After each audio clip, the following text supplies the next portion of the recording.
I can't emphasize this enough because I think a lot of people mistakenly think that they have issues with attention.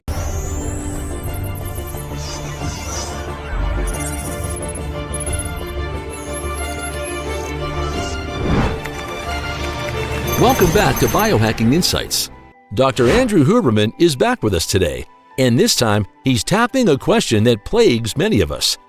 Can we actually get better at switching between tasks? You know the feeling. You jump from one thing to another and nothing quite gets done. But Dr. Huberman reveals if there's a way to train your brain to become good at task switching. So let's get ready to learn how to reduce brain fog and unlock peak mental performance with tips that a neuroscientist approves. A specific question is there a way to get better at task switching? Well, task switching is an incredibly interesting topic. It's something that plagues many people. That is, a lot of people have challenges with task switching. It's also a topic that people will often confuse with cognitive flexibility. Dr. Huberman also reveals that, despite being a neuroscientist, he himself has a problem with task switching. But I know that many people have challenges with task switching, and here I can raise my hand and say that I am one such person. The first thing that comes to mind might be what task switching really is. In layman's terms, it's when you switch between different types of mental or physical activities. Imagine you're building a model airplane. You carefully glue tiny pieces together, a physical task. Then flip to the instructions for guidance, a mental task. This constant back and forth is task switching, which in itself is a challenging task. It's also a topic that people will often confuse with cognitive flexibility. Now let's clear up a common confusion: task switching versus cognitive flexibility. Your brain is basically a giant control center. One key area, the prefrontal cortex, plays the main role in directing your focus and thinking depending on the situation. Prefrontal cortex includes a lot of different subdivisions that do different things in the context of cognition and direct action, withholding action, these kinds of things. Think about high school. Your brain had to shift gears between math class, all those numbers galore, history class, dates and events, and maybe a more relaxed social studies class. The prefrontal cortex ensures you engage in context-specific behavior, thinking and acting differently for each subject. This is similar to cognitive flexibility, which describes your ability to switch cognitive operations depending on what you're trying to learn to do. However, there's a key distinction. Cognitive flexibility is broader, having a wider range of mental agility. But both concepts are essential players in the game of task switching. I've had to seek out and implement certain tools to improve my ability to task switch. So I'm going to share a few of those tools with you now because I know a number of people probably struggle with the same thing. So how can we become better task switchers without someone yanking us from activity to activity? Dr. Huberman uses a powerful strategy that is also backed by science: short breaks between tasks. Think about it. How often do you hear someone talk about the importance of these mental breathers? Not often enough. And because of this, many people put unnecessary pressure on themselves. For example, you sit down with a book expecting immediate laser focus. But unless you're completely hooked from the first sentence, it takes time for your brain to gear up for deep understanding. The same goes for news articles or work tasks. Here's the key. Your brain is constantly in a push-pull between activities. When you switch from, say, grabbing a book to focusing on its content, you need to activate some brain circuits while quieting others. Imagine dimming the lights in one room while turning them up in another. The important takeaway is to not beat yourself up if you can't instantly dive into a new task with laser focus. It's simply not how your brain works, especially for things you're not super familiar with or interested in. Here's an exception: text messages from someone you're really interested in hearing from. That ping, ping, ping of anticipation can have you glued to your phone, ready to absorb information instantly. But for most everyday tasks, reading a new book, working on a spreadsheet, or even having a conversation, expect a 5 to 10 minute mental transition period.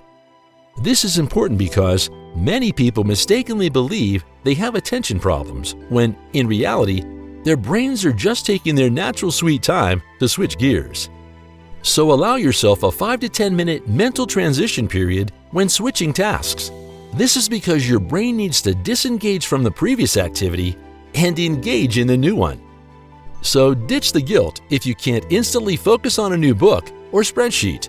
Your brain is simply following its natural biology. But how can you optimize your transition time?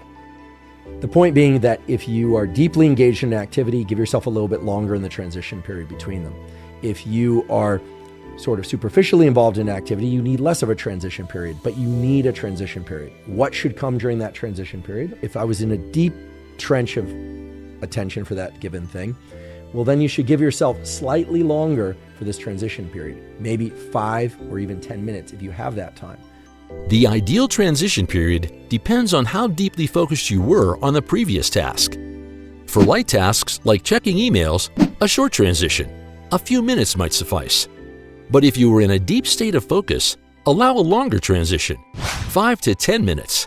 However, if time is tight, even a brief 10-second break can benefit you.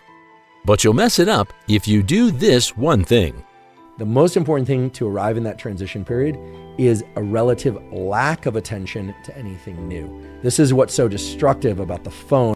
Dr. Huberman mentions that the biggest enemy of a smooth transition is your phone. The constant influx of information and stimuli disrupts your brain's ability to switch gears effectively. Dr. Huberman suggests avoiding your phone during transitions, especially for tasks requiring significant focus. Instead, aim for 2 to 10 minutes of information blackout.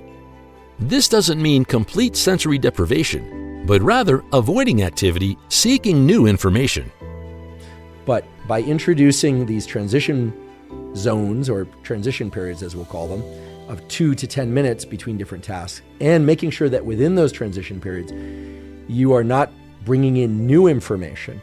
Again, another context, then what are you really doing? Well, you're ensuring that you're not going from task A to task B to task C, right? What we're talking about here is trying to limit your task switching between task A and task B and not introducing another task in between. And you might think that looking at your phone is not a task, right? It's so easy, it's so reflexive, but it is. But one has to sort of scruff themselves a little bit in trying to limit their attention to a number of different things in the environment and really go from task A to task B in a really dedicated way. Short lists benefit certain people. I know a lot of people are list makers out there. They like to, put 2 or 3 things or maybe 20 things that they're going to accomplish each day. One of the best tools that I ever learned, both for sake of task switching, but also for sake of just getting things done on a consistent basis, I picked up while I was a master's student at Berkeley. A very accomplished professor at that time told me that he writes down every day 3 things that he's going to accomplish, and only 3 things, never more than 3. Many people swear by to-do lists, but Dr. Huberman suggests a powerful technique. Limit your list to just 3 critical tasks per day. This helps you focus on what truly matters and minimizes mental context switching. Another thing is doing the perceptual exercise every morning for advanced focus. It's a unique strategy to improve task switching ability, a visual exercise that alters your perception of time. Step 1. Close your eyes 30 seconds. Focus on your breath or bodily sensations. Step 2. Focus on your hand 5 to 15 seconds. Open your eyes and concentrate on your hand. Step 3. Look mid-distance 5 to 15 seconds. Lower your hand and shift your gaze to a point about 10 feet away. Step 4. Look far away, 5 to 15 seconds.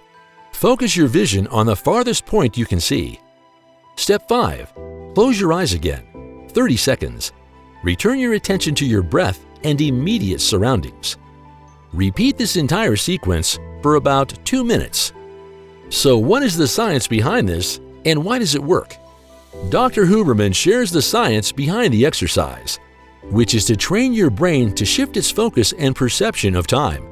As you change your visual focus, hand, mid-distance, far distance, your brain's processing of time also changes. This strengthens your ability to switch gears between tasks, which often involve different time frames.